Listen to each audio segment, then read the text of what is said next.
Hello everyone and welcome to this latest episode of Book Time with Elvis with me, Mark, and I'm back today with the correct answer to the 2 truths and 1 lie tag that I did yesterday. Thank you so much for all your comments. I didn't reply because I didn't want to give it away, but hopefully I did like every comment that was in there, and I will go to make sure that I did. Some of you were right, some of you were wrong. It was quite a difficult thing, I think, to do.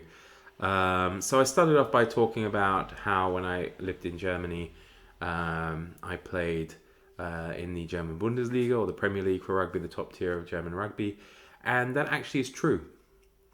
For those of you, a lot of you seem to think I don't have an athletic bone in my body. Well, I wasn't a particularly good rugby player, but I really enjoyed it. I went to a really big rugby playing school in England.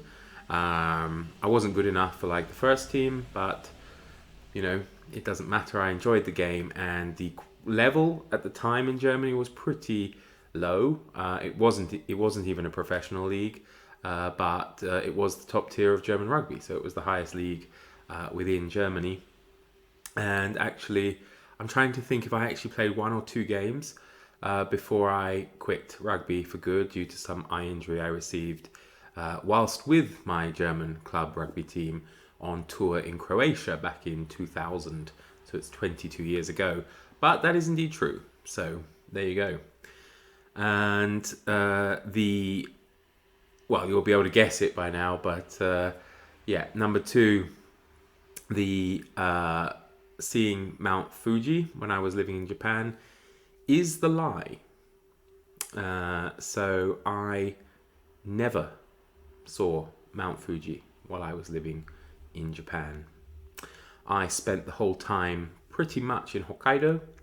When I flew to Japan from England, I flew through Kansai or Osaka airport rather than through Tokyo, and I think I was in Tokyo for perhaps a night, but I don't actually know if you can even see Fuji-san from Tokyo. I always assumed you could, but I never saw it. So after 4.5 years in Japan, I never saw it.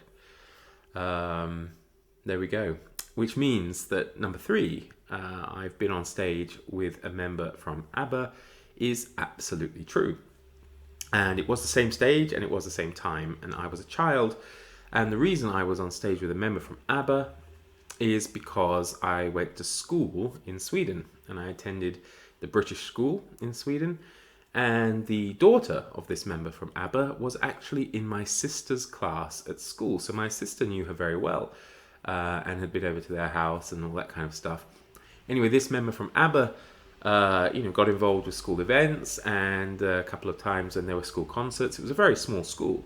We had only 1 year in each grade. And this girl was 2 years below me, as I say, in my sister's class.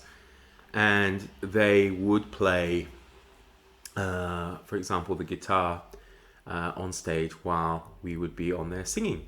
So it's quite nice, actually, because I remember me and 2 friends, when we worked out who this girl's parent was, which didn't take very long, we asked her to get us an autograph. So I actually still have, unfortunately back in England, not here with me, but I still have a wonderful photograph of this person with something like, "Dear Mark, best wishes from whoever it is." The reason I'm not saying who it is, if you really want to know, you can message me privately and probably I'll tell you, but I just think it's unfair because perhaps it wouldn't be so hard to find out the daughter, I suppose, as I say, because they were friends with my sister. So there we go. But it's absolutely 100% true, and it's quite a nice memory, really. So there we go.